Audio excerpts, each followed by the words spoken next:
اب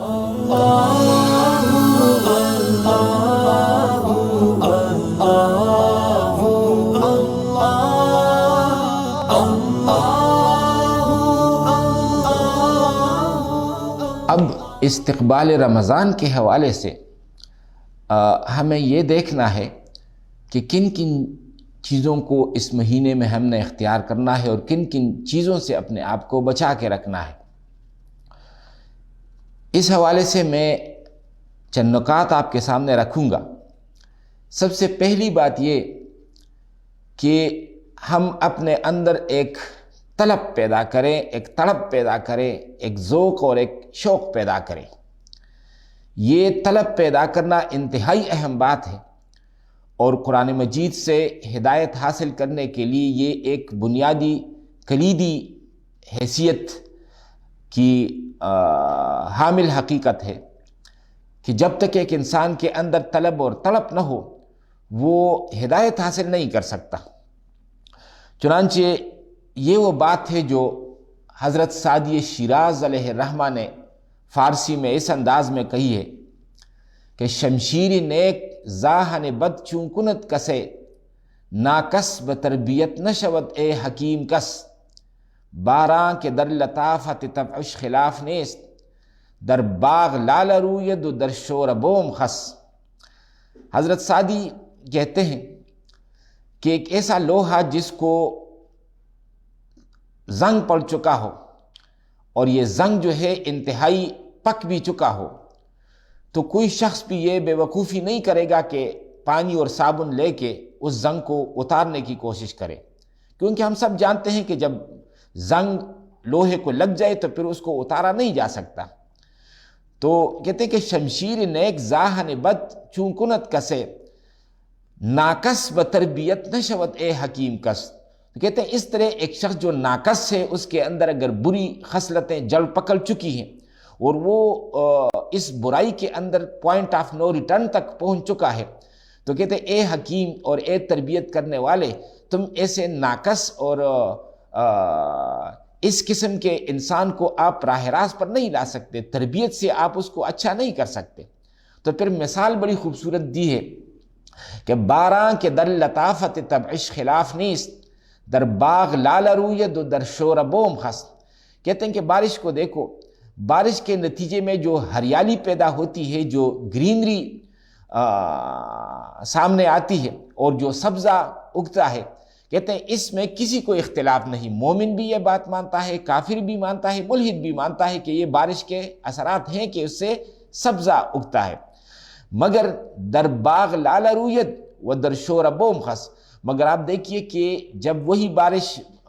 باغ میں برستی ہے تو اس سے گل لالہ نمودار ہوتے ہیں، اور وہی بارش جب ایک شور زدہ اور سیم زدہ زمین میں برستی ہے تو وہاں سے کچھ بھی برآمد نہیں ہوتا سوائے کانٹوں کے۔ تو یہ مثال اس لیے دی ہے کہ دیکھو یہ جو انسان ہے، انسانوں کے دل، یہ بھی اصل میں زمین کی مانند ہے۔ بعض زمینیں زرخیز ہوتی ہیں، اسی طرح بعض دل بھی زرخیز ہوتے ہیں، اور بعض زمینیں جو ہوتی ہیں تو وہ بالکل تھور سیم اور تھور زدہ زمینیں ہوتی ہیں۔ تو سیم اور تھور زدہ زمین میں اگر آپ بیج ڈال بھی دیں اور اس کو پانی دے بھی دیں تو اس سے کسی قسم کا کوئی پودا برآمد نہیں ہوگا، جبکہ زرخیز زمین میں اگر آپ بیج ڈال دیں اور تھوڑا سا پانی دے دیں تو وہاں سے ایک پودا برآمد ہوگا۔ تو یہی معاملہ انسانوں کا بھی ہے کہ جن لوگوں کے دل زرخیز ہوتے ہیں، جن کے اندر طلب ہوتی ہے، تڑپ ہوتی ہے، ذوق اور شوق جن لوگوں کے اندر ہوتا ہے، جو ہی ہدایت کی بارش برستی ہے تو ان کے دلوں سے ایمان کا پودا برآمد ہوتا ہے۔ اور جن لوگوں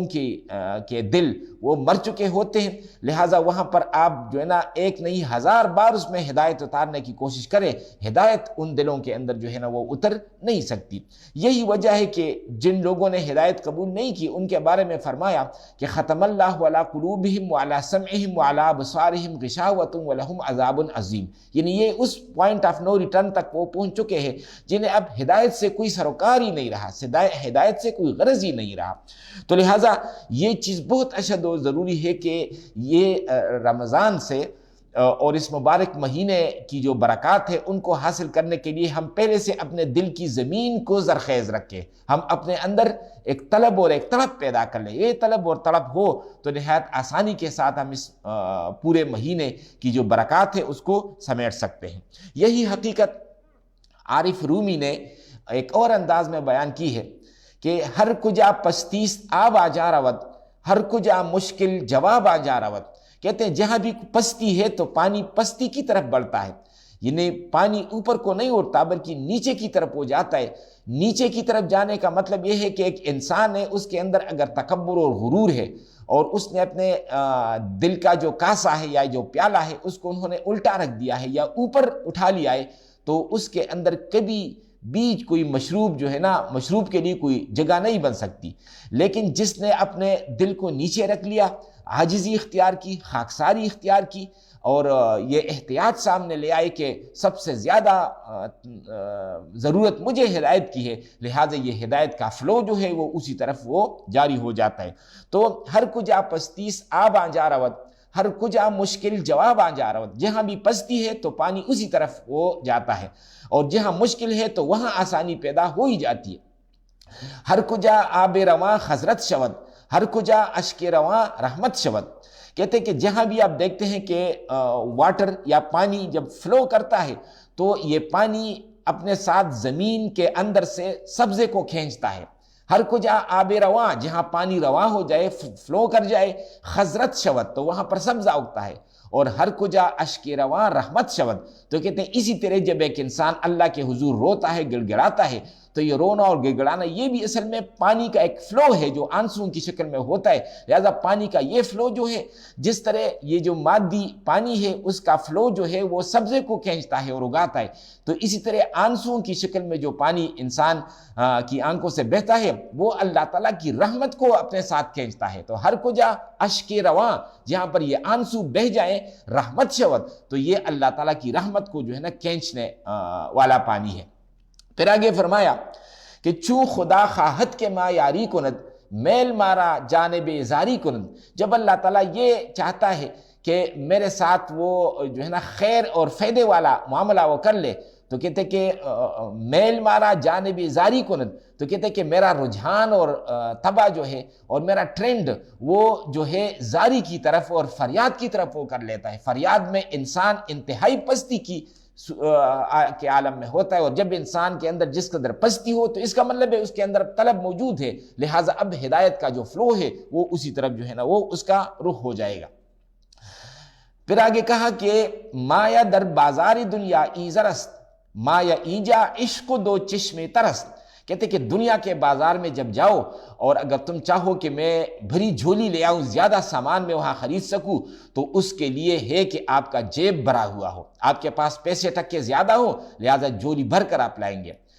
تو مایا در بازاری دنیا کے، دنیا کے بازار میں جو اصل سرمایہ ہے ای زرست، وہ یہ زر ہے، یہ پیسے ٹکے ہیں۔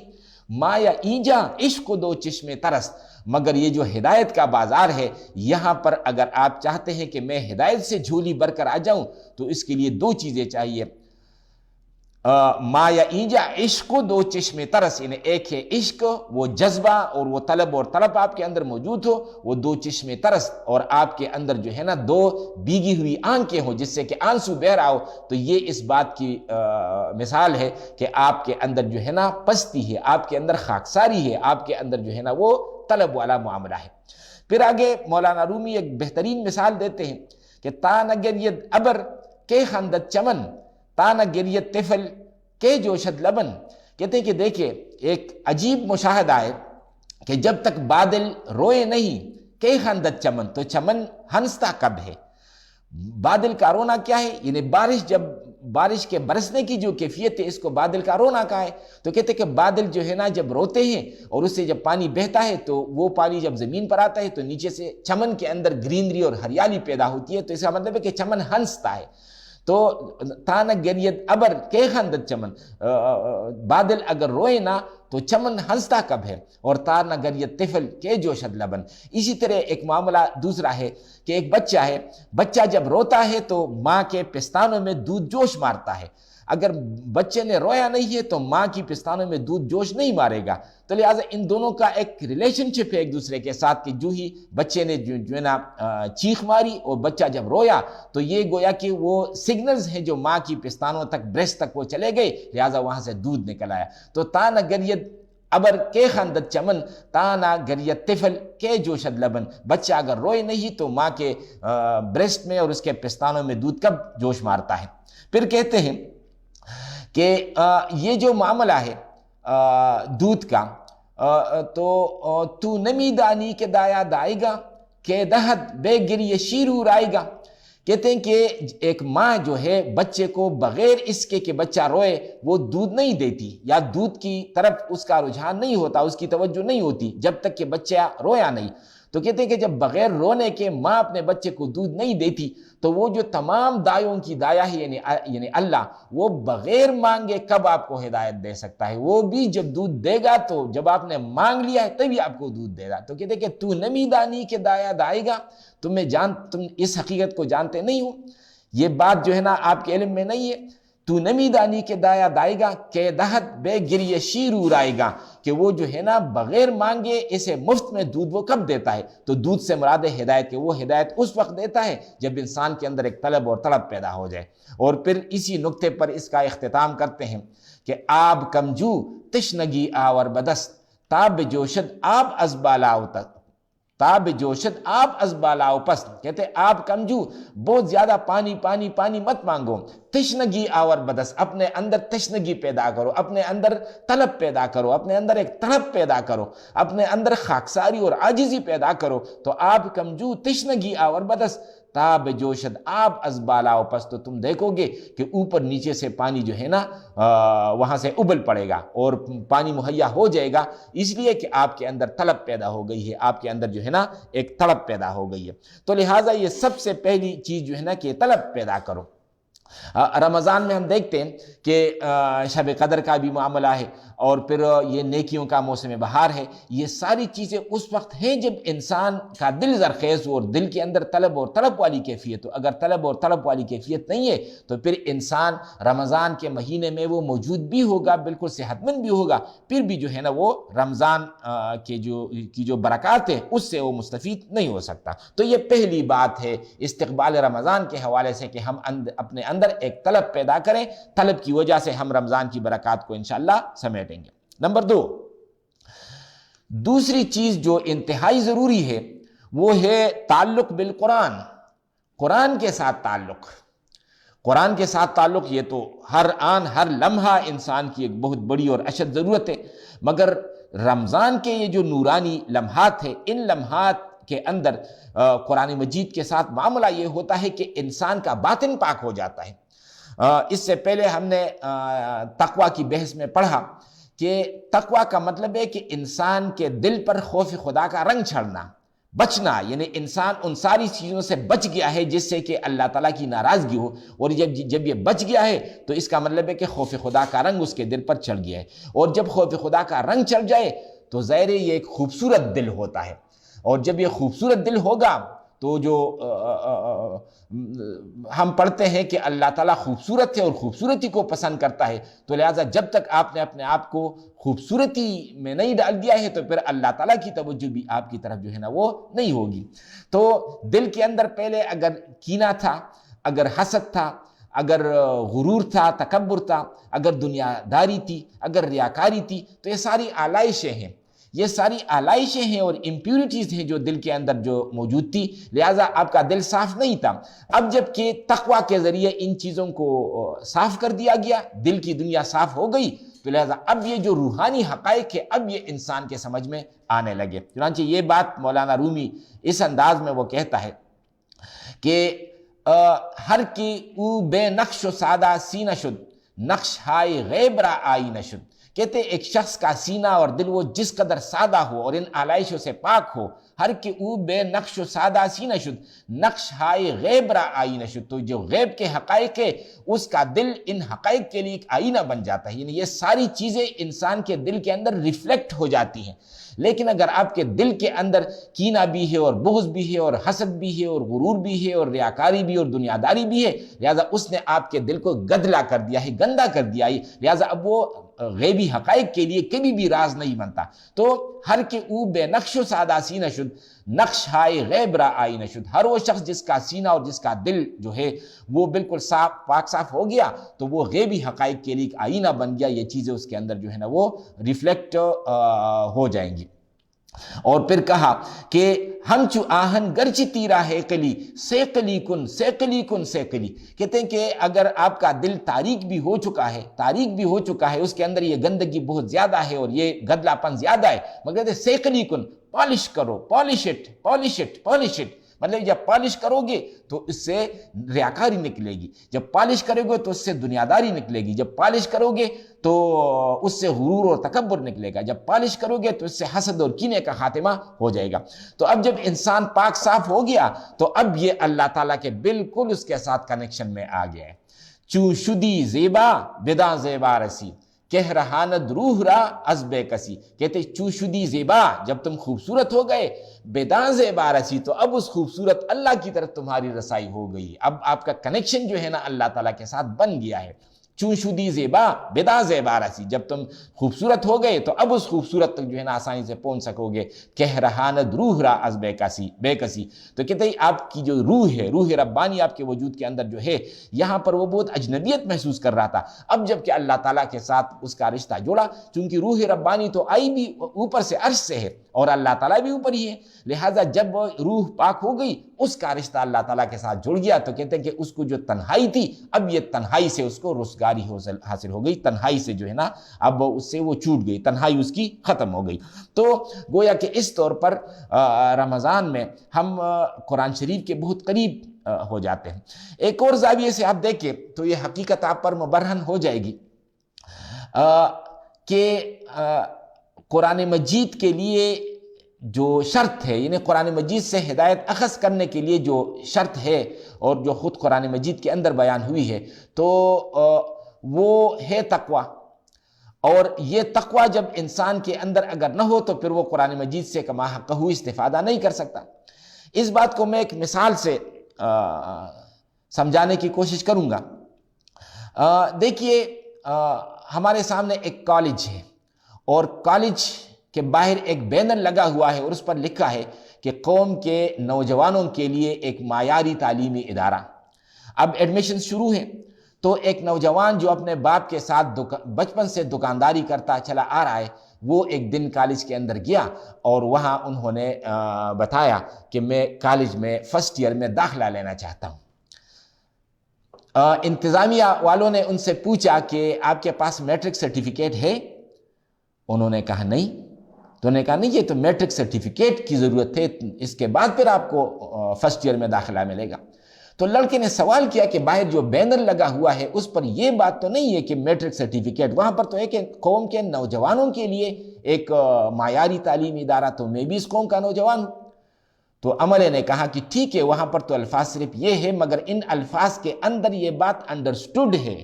اور یہ بات پہلے سے مقدر ہے کہ یہاں پر تو فرسٹ ایئر میں داخلہ اس اسٹوڈنٹ کو ملے گا جو پہلے سے میٹرک کر چکا ہو، کسی اسکول سے میٹرک کا سرٹیفکیٹ وہ اپنے ساتھ لایا ہو۔ یہی معاملہ قرآن مجید کا ہے۔ ویسے تو قرآن مجید میں ہے کہ ہدی للناس، یہ انسانوں کے لیے ہدایت ہے، مگر انسانوں کی اس بھیڑ میں وہ لوگ اس سے ہدایت حاصل کر سکیں گے جن لوگوں کے اندر یہ تقوی کی روش پیدا ہو جائے، یعنی تقوی کی جو کیفیت لوگوں کے اندر پیدا ہو جائے تو تبھی وہ جا کر گویا کہ یہ سرٹیفکیٹ لے کر وہ قرآن مجید سے ہدایت حاصل کر سکیں گے۔ چنانچہ اب سوال یہ ہے کہ یہ جو قرآن مجید نے اپنے سورہ بقرہ کے آغاز میں جو آیا کہ ذالک الکتاب لا ریب فیہ ھدی للمتقین، یہ متقیوں کے لیے ہدایت ہے، تو مطلب ہے کہ اب ایک شرط یہاں پر ٹھہری کہ متقی انسان کے اندر اگر تقوی ہو تو اب یہ تقوی کا سرٹیفکیٹ ہم کہاں سے لے کر آئے تاکہ قرآن مجید کے سامنے ذانوِ ادب طے کرنے کے ہم قابل ہو سکیں؟ تو اس کا جواب یہ ہے کہ جس طرح فرسٹ ایئر میں داخل ہونے والا طالب علم کسی اسکول سے میٹرک کا سرٹیفکیٹ لے کر آتا ہے اور تبھی اس کو داخلہ ملتا ہے، تو اسی طرح قرآن مجید سے استفادہ کرنے کے لیے ہمیں تقوی کا سرٹیفکیٹ لانا پڑے گا، اور اس سرٹیفکیٹ کے بعد ہی ہم قرآن مجید سے کوئی فائدہ حاصل کر سکیں گے۔ وہ سرٹیفکیٹ ہم کس مدرسے سے حاصل کریں؟ اس مدرسے کا نام ہے رمضان المبارک کا مہینہ۔ یہ جو رمضان المبارک کا مہینہ ہے، تو اس سے پہلے کی آیت میں ہم نے پڑھا کہ یا ایھا الذین آمنوا کتب علیکم الصیام کما کتب علی الذین من قبلکم لعلکم تتقون، کہ ایمان والو تم پر روزہ فرض کیا گیا ہے جیسا کہ تم سے پہلے لوگوں پر فرض کیا گیا تھا، لعلکم تتقون، یہ اس لیے ہے کہ تاکہ شاید تمہارے اندر تقوی پیدا ہو۔ تو گویا کہ رمضان کے مہینے میں انسان کے اندر جو ہے تقوی کی پونجی پیدا ہوتی ہے، تقوی کی دولت انسان کو ملتی ہے۔ یہ ہے گویا کہ سرٹیفکیٹ اس نے حاصل کر لیا ہے رمضان کے مہینے میں۔ یہ سرٹیفکیٹ جب اس نے حاصل کر لیا، اب جا کر جب قرآن کے سامنے یہ طالب علم بیٹھتا ہے تو قرآن کے الفاظ کے ذالک الکتاب لا ریب فیہ ھدی للمتقین، یہ متقیوں کے لیے ہدایت ہے۔ تو رمضان المبارک کا جو مہینہ ہے، اسی مہینے کے مدرسے سے تقوی کی سرٹیفکیٹ حاصل کر لو، اس سرٹیفکیٹ کو، تقوی کے سرٹیفکیٹ کو لے کر قرآن مجید کے سامنے بیٹھ جاؤ تو ھدی للمتقین کی وہ شرط پوری ہو گئی، لہذا انسان قرآن مجید سے آسانی کے ساتھ وہ استفادہ کر سکے گا۔ پھر یہ بھی ایک بہت بڑی حقیقت ہے کہ قیامت کے دن جو حدیث شریف میں آتا ہے کہ قیامت کے اندر یہ دونوں چیزیں ایک بندے مومن کی شفاعت کریں گی، ایک ہے روزہ اور ایک ہے قرآن۔ تو یہ روزہ آ کر اللہ تعالیٰ کی حضور عرض کرے گا کہ یا اللہ، یہ جو بندہ ہے اس کو میں نے دن بھر کھانے پینے سے اور جنسی لذت سے میں نے اس کو دور رکھا اور یہ دور رہا، لہذا جب یہ دور رہا تو اب میں اس کی سفارش کرتا ہوں، تو اللہ تعالیٰ اس بندے مومن کے حق میں روزے کی سفارش کو قبول فرمائیں گے۔ اور قرآن مجید آ کر یہ سفارش کرے گا کہ یا اللہ، یہ جو بندے مومن ہے اس کو میں نے رات کے وقت سونے سے دور رکھا، یعنی رات کے وقت چونکہ وہ قرآن پڑھتا رہا اور سونے سے محروم رہا، لہذا یا اللہ میں اس کی سفارش کرنے کے لیے یہاں پر وہ حاضر ہوا ہوں، لہذا اللہ تعالیٰ قرآن کی سفارش کو بھی قبول فرمائیں گے۔ تو گویا کہ روزہ اور قرآن بجائے خود یہ سفارش ہے ایک بندے مومن کے حق میں۔ تو یہ دوسرا نقطہ ہم نے پڑھا قرآن مجید کے ساتھ تعلق، کہ قرآن مجید کے ساتھ تعلق تو ہر مہینے میں، ہر لمحہ، ہر آن ضروری ہے، مگر رمضان المبارک میں یہ ہوتا ہے کہ انسان کو تقوی کی دولت حاصل ہوتی ہے، لہذا تقوی کے ایک سرٹیفکیٹ کو لے کر جب انسان قرآن مجید کے سامنے بیٹھتا ہے تو بہت آسانی کے ساتھ قرآن مجید کی ہدایت کو وہ اخذ کرتا ہے۔ نمبر 3، تیسری چیز کہ ہمیں ضروری ہے کہ اس کا ہم اہتمام کریں، وہ ہے نافرمانی سے بچنا۔ ظاہر بات ہے نافرمانی سے بچنا بھی ایک انسان کے لیے ہر وقت، ہر آن اور ہر لمحہ ضروری ہے، لیکن اگر رمضان کے بابرکت لمحات میں بھی انسان نافرمانی سے نہ بچ سکا تو ایک بہت بڑی بدبختی ہے اور بہت بڑی بدنصیبی ہے ایسے انسان کے لیے۔ اور اس سے پھر یہ حقیقت سامنے آتی ہے کہ جس طرح کہ ایک مکھی ہوتی ہے، یہاں پر جا بجا پھول پھڑے ہوئے ہیں اور ایک سائٹ پہ کچھ کیچڑ ہے، مکھی جب یہاں سے گزرے گی تو وہ تمام پھولوں کو چھوڑ کے صرف کیچڑ تک رسائی حاصل کرے گی، اس لیے کہ اس کی طبیعت کے اندر تو کیچڑ کے ساتھ ہی ہم آہنگی ہے، کیچڑ کے ساتھ وہ ان سے، لہذا اس کو یہ جو پھول ہے یہ اس کو اچھے نہیں لگتے۔ یہی معاملہ پھر انسان کا ہو جاتا ہے کہ ایک انسان جو رمضان کے مہینے میں بھی جبکہ ارد گرد کا پورا ماحول نورانی ہو جاتا ہے اور شیاطین جو ہے نا وہ جکڑ لیے جاتے ہیں اور نافرمانی کے سارے راستے مسدود کر دیے جاتے ہیں، بند کر دیے جاتے ہیں، پھر بھی اگر وہ بدی کی طرف اور برائی اور نافرمانی کی طرف بڑھتا ہے تو اس کی مثال بھی اس مکھی کی طرح ہے جس کی طبیعت کے اندر کیچڑ کے ساتھ اور گندگی کے ساتھ جو ہے نا ایک انس اور ایک محبت ہوتی ہے۔ یہ بات مولانا رومی نے وہ کہی ہے کہ گر پلیدی پیش ما رسوا بود خو کو سگرا شک کرو حلوا بود، کہتے کہ پلیدی جو ہے وہ ہمارے نزدیک ایک انتہائی بری چیز ہے، مگر خو کو، یہ جو خنزیر کو کہتے ہیں، گر پلیدی پیش ما رسوا بود خو کو سگرا شک کرو حلوا بود، مگر کہتے ہیں کہ خنزیر اور کتے کے لیے تو اس کی مثال بالکل حلوا کی سی ہے، وہ تو اس کو بہت پسند کرتے ہیں۔ تو لہٰذا جس شخص کے طبیعت کے اندر بگاڑ ہے وہ تو نافرمانی کی طرف وہ جائے گا، رمضان کے لمحات میں بھی جائے گا۔ لہٰذا یہ ایک وارننگ ہے اس کے لیے کہ رمضان کے لمحات میں جب کہ ارد گرد کا پورا ماحول نورانی ہو چکا ہے، بابرکت بن چکا ہے، اس کے بعد بھی اگر آپ نافرمانی کی طرف بڑھتے ہیں تو یہ گویا کہ بہت بڑی بدنصیبی ہے جو کہ ایک انسان کی وہ ہو سکتی ہے۔ اس کو ایک اور انداز میں بھی مولانا رومی نے بیان کیا ہے کہ مہ فشاند نور سگ او او کند سگ ز نور مہ کے مرتع کند۔ کہتے ہیں کہ یہ جو چاند ہے تو چاند نور پھینک رہا ہوتا ہے، ہم دیکھتے ہیں کہ چاند سے روشنی نکلتی ہے، تو یہ ایک مشہور ہے اور مشاہدہ ہے کہ کتے جو ہے اس چاند کے نور کے پیچھے بھونکتے رہتے ہیں، ان کو یہ روشنی پسند نہیں ہے کیونکہ کتوں کی طبیعت کچھ اور ہے۔ تو کہتے ہیں مہ فشاند نور، چاند جو ہے وہ تو مسلسل نور پھینک رہا ہے، وہ سگ اور جو کتا ہے آؤ آؤ کند، یہ کتے کی بھونکنے کی آواز کو مولانا رومی نے فارسی الفاظ اس کو دیے ہیں کہ آؤ آؤ، یعنی کتا جب بھونکتا ہے تو یہ آؤ آؤ کی آواز جو ہے نا وہ نکالتے ہیں۔ تو سگ مہ فشاند نور،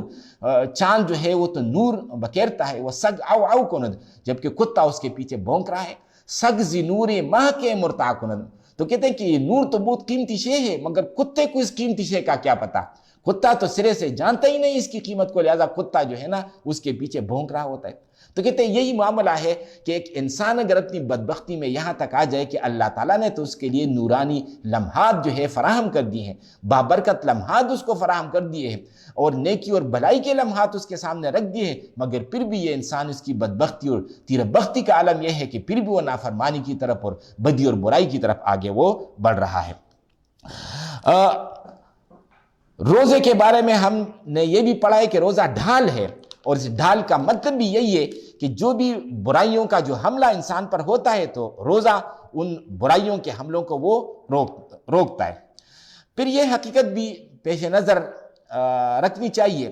کہ یہ جو روزہ ہم رکھتے ہیں یہ صرف کھانے پینے کو ترک کرنے کا نام نہیں ہے۔ یعنی عام طور پر ہمارے ذہنوں میں یہ ہوتا ہے کہ ایک انسان ہے وہ صبح سے لے کر شام تک وہ کھانے پینے سے اور جنسی لذات سے وہ محروم رہا یا دور رہا، تو ہم سمجھتے ہیں گویا کہ اس شخص کا ایک روزہ ہے۔ حقیقت یہ ہے کہ روزہ اس سے بہت آگے کی چیز ہے، چنانچہ وہ جو حدیث میں آتا ہے کہ کتنے ہی روزہ دار ایسے ہیں کہ ان کو سوائے بھوک پیاس کے اور کچھ نہیں ملتا، اور کتنے ہی شب بیدار ایسے ہیں جن کو سوائے رت جگے کے اور کچھ نہیں ملتا، یعنی کوئی اجر ثواب ان کو نہیں مل رہا۔ اس کی وجہ یہ ہے کہ انہوں نے صرف یہ جو منہ بند کر دینے کا نام روزہ رکھا۔ روزہ اصل میں کیا ہے؟ یعنی یہ صرف پیٹ کا روزہ نہیں، یہ آنکھ کا بھی روزہ ہے کہ میری آنکھ جو ہے وہ ایک غلط منظر کو دیکھ رہی ہے تو اس کا مطلب ہے میرا روزہ خراب ہو رہا ہے۔ یہ جو ہے کان کا بھی روزہ ہے کہ میرے کان اگر غلط نغمے غلط آوازیں سن رہے ہیں اور میں اس پر رضامند ہوں تو اس کا مطلب ہے کہ میرے کان جو ہے وہ روزے کی خلاف ورزی کر رہے ہیں۔ یہ روزہ زبان کا بھی روزہ ہے کہ اگر جو ہے نا میری زبان وہ وہاں سے غلط الفاظ نکلتے ہیں تو زبان بھی میری روزے کو جو ہے نا وہ خراب کر رہی ہے۔ اسی طرح یہ میرے ہاتھ اور پاؤں کا بھی روزہ ہے، میں اگر غلط کاموں کی طرف بڑھتا ہوں ہاتھوں اور پاؤں کے ذریعے تو اس کا مطلب ہے کہ میرے روزے پر اس کا منفی اثر پڑتا ہے۔ تو لہٰذا یہ بات اچھی طرح نوٹ کر لینی چاہیے کہ روزہ صرف یہ جو ہے نا پیٹ کا روزہ نہیں ہے، صرف منہ بند کر دینے کا روزہ نہیں ہے، بلکہ جس طرح یہ پیٹ کا روزہ ہے اس طرح یہ آنکھ کا بھی روزہ ہے، اور جس طرح آنکھ کا روزہ ہے تو اس کے ساتھ یہ کان کا بھی روزہ ہے، یہ زبان کا بھی روزہ ہے، اور یہ ہاتھ اور پاؤں کا بھی روزہ ہے۔